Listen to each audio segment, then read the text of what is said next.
kembali berkumpul di kelas ini untuk belajar bersama-sama. Amin. Oke, Bu, minta kalian rapikan kelas dan rapikan dirinya. Jika ada sampah-sampah yang berserakan di sekitar kalian, silakan dibersihkan. Bajunya yang belum masuk, Arif, coba bajunya dirapikan, dimasukkan. Sudah rapi semua? Ya. Kalau kelasnya rapi, dirinya rapi, kita belajar juga akan nyaman, ya kan? Ya. Sebelum kita mulai pelajaran, silakan ketua kelasnya pimpin untuk berdoa. Siap, Bro. Untuk mengawali pelajaran kita pada pagi hari ini, alangkah baiknya berdoa menurut kepercayaan masing-masing. Berdoa mulai. Berdoa selesai. Untuk meningkatkan rasa nasionalisme atau rasa cinta tanah air, Ibu akan mengajak kalian bersama-sama menyanyikan lagu nasional. Lagunya yaitu dari Sabang sampai Merauke. Semuanya berdiri. Dari Sabang sampai Merauke berjajar pulau-pulau, sambung menyambung menjadi satu, itulah Indonesia. Indonesia tanah airku, aku berjanji padamu menjunjung tanah airku, Indonesia. Terus semangat belajarnya? Dah. Oke, silakan duduk. Lagu yang kalian nyanyikan tadi itu berhubungan dengan materi pelajaran kita hari ini. Nah, inilah materi pelajaran kita hari ini. Coba sama-sama silakan dibaca. Yang pertama ada apa? Bhinneka Tunggal Ika.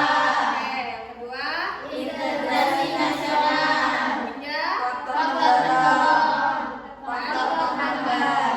dan tujuan pembelajarannya setelah kalian nanti melalui pembelajaran hari ini yaitu dengan model problem based learning. Itu diharapkan kalian dapat menjelaskan kebinekaan bangsa Indonesia dan konsep integrasi nasional. Kemudian mengidentifikasi faktor-faktor pembentuk dan penghambat integrasi nasional. Kemudian untuk penilaiannya seperti biasa dalam mata pelajaran PPKN itu terdapat 3 penilaian, yaitu penilaian sikap, penilaian pengetahuan, dan penilaian keterampilan. Kita langsung saja masuk ke dalam materi kita. Itu kira-kira gambar apa? Bagaimana ini? Saya. Ya, Desi. Gambar itu tuh kayak gambar perbedaan warna pelangi, di mana warna yang berbeda itu menjadi satu kesatuan yang sangat indah. Oke, tepuk tangan untuk Desi dan Angel. Nah, hal ini berhubungan dengan materi kita, yaitu mengenai Bhinneka Tunggal Ika. Nah, untuk lebih memahami mengenai Bhinneka Tunggal Ika, silakan kalian perhatikan video yang akan Ibu tampilkan berikut ini.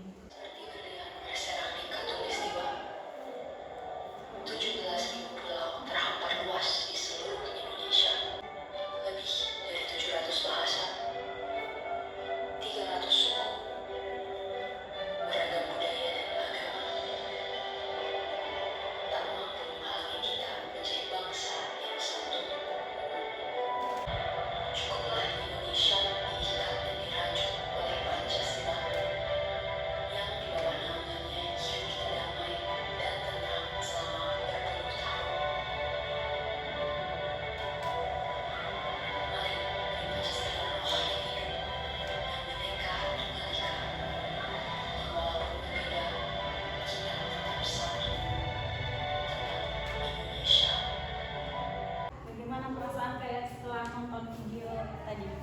Bangga kalau Indonesia itu banyak beragam aneka ragamnya. Iya. Pengertian Bhinneka Tunggal Ika itu adalah berbeda-beda tapi tetap satu. Nah, yang berbeda-beda itu tadi apa? Seperti agama, dan lain-lain. Kita lanjut pengertian integrasi nasional.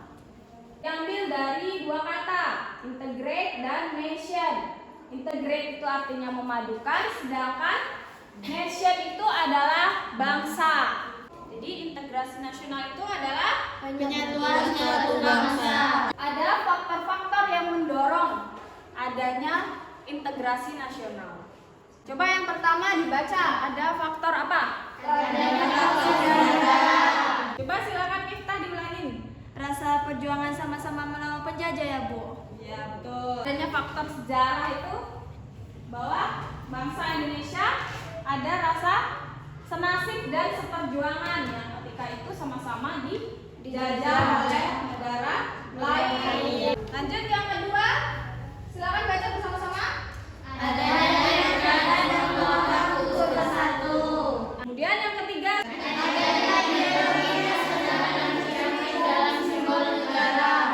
adanya konsensus atau kesepakatan bersama mengenai dasar negara, Pancasila, kemudian mengenai undang-undang dasar, bendera, dan kebangsaan.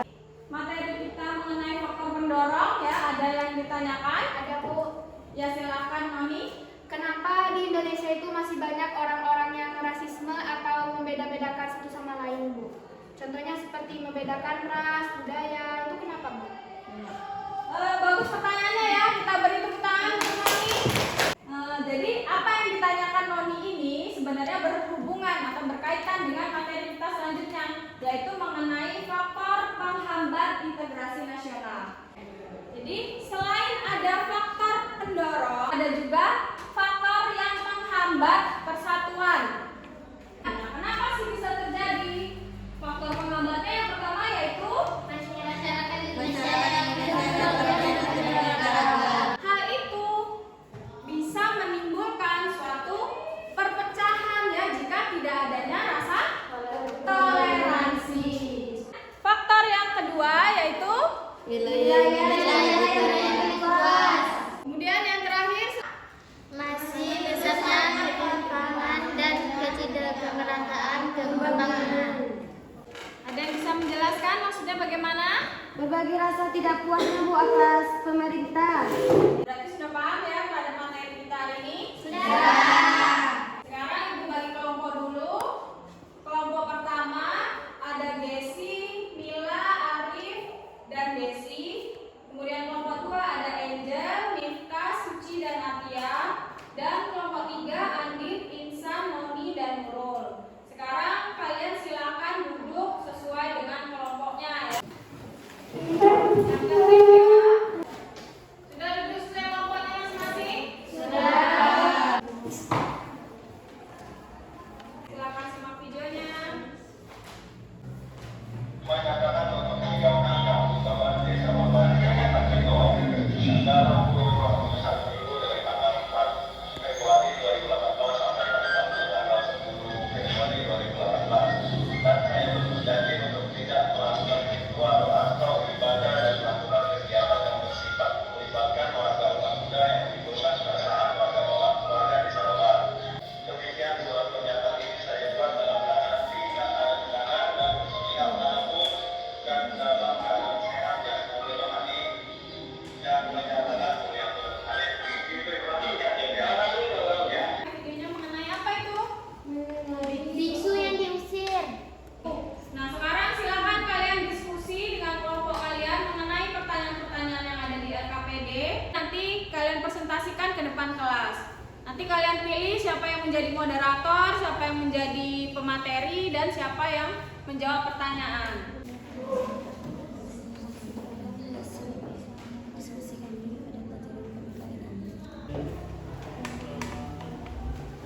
Ada kesulitan? Tidak Bu. Masih mengerjakan soal. Pertanyaannya apa? Ini Ada kesulitan? Bu, ini tadi terdiri dari apa aja Bu? Moderator. Ya, moderator, kemudian pemateri, siapa yang menyampaikan materinya, kemudian nanti siapa yang Menjawab pertanyaan. Sudah selesai semua? Sudah. Oke. Kelompok mana yang suka rela maju dulu pertama? Waalaikumsalam warahmatullahi wabarakatuh. Kelompok Bapak yang mempresentasikan mengenai kasus video. Langsung saja kita memasuki ke materinya yang akan disampaikan oleh Desi dan Nixi. Kepadanya saya persilakan.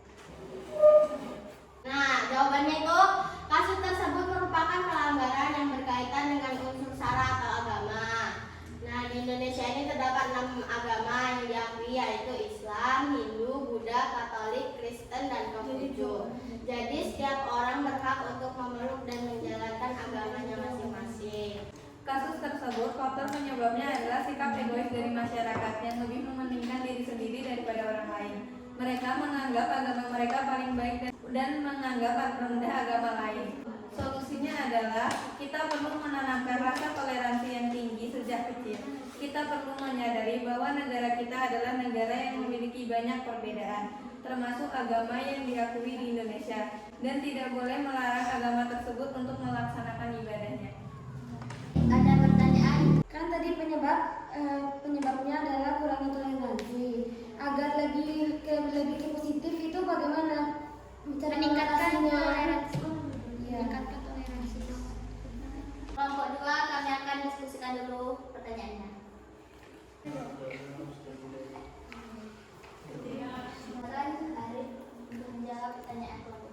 Untuk bersikap dan menghormati dengan baik tanpa memandang usia, agama, ras, dan budaya. Assalamualaikum warahmatullahi wabarakatuh. Waalaikumsalam warahmatullahi wabarakatuh. Waalaikumsalam warahmatullahi wabarakatuh. Pelanggaran yang ada di kasus tersebut yaitu mengenai hak asasi manusia, yaitu hak untuk beribadah sesuai agamanya. Penyebabnya masyarakat Indonesia yang heterogen atau beraneka ragam. Solusinya pemerintah harus menindak tegas masyarakat yang menghalang-halangi orang lain untuk beribadah. Sekian hasil presentasi dari kami. Apakah teman-teman ada yang ingin bertanya? Bagaimana jika suatu agama ketika menjalankan kepercayaannya itu mengganggu umat agama lain? Baik, saya terima. Kami akan berdiskusi dulu. Ibadah yaitu akan terjadi kekacauan, perkelahian, dan permusuhan antar warga yang berbeda keyakinan. Hal ini akan membuat kehidupan masyarakat menjadi tidak nyaman, tidak harmonis, dan tidak aman. Cukup sekian dari kelompok 3. Kami akhiri. Wassalamualaikum warahmatullahi wabarakatuh. Waalaikumsalam warahmatullahi wabarakatuh. Waalaikumsalam.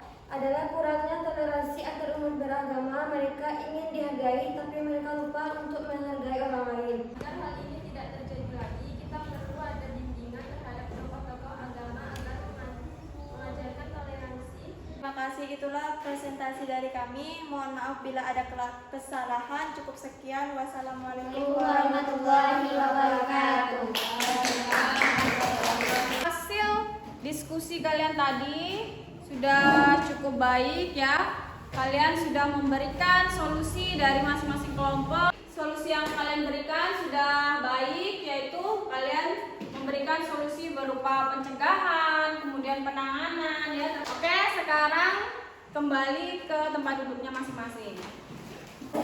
Untuk kesimpulan pada pembelajaran kita hari ini, ada yang bisa mencoba memberikan kesimpulan? Yang pertama, kita tidak boleh membeda-bedakan suatu perbedaan yang ada. Ya. Menghormati, saling menghargai, agar tidak adanya suatu konflik. Faktor penghambat itu perlu kita hindari ya.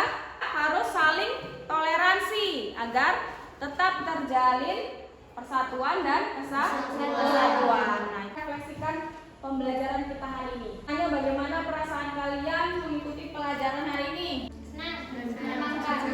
Karena presentasi. Manfaat dari pelajaran kita hari ini? Tahu arti tentang Bhinneka Tunggal Ika. Ya. Apa nih target kalian ke depannya? Apa yang mau kalian lakukan? Lebih menghargai suku-suku yang lain, budaya-budaya yang lain. Jadi untuk minggu depan pelajaran kita masih mengenai bab Bhinneka Tunggal Ika dalam integrasi nasional. Kemudian subbabnya itu ada mengenai tantangan dalam menjaga persatuan dan peran warga masyarakat dalam menjaga persatuan dan kesatuan Indonesia. Nah, untuk mengakhiri pembelajaran, dimohon ketua kelas untuk memimpin doa. Untuk mengakhiri pelajaran kita pada hari ini, alangkah baiknya berdoa menurut agama dan kepercayaan masing-masing. Berdoa mulai. Berdoa selesai. Berakhirlah pembelajaran kita hari ini. Terima kasih atas perhatiannya. Wassalamualaikum warahmatullahi wabarakatuh. Waalaikumsalam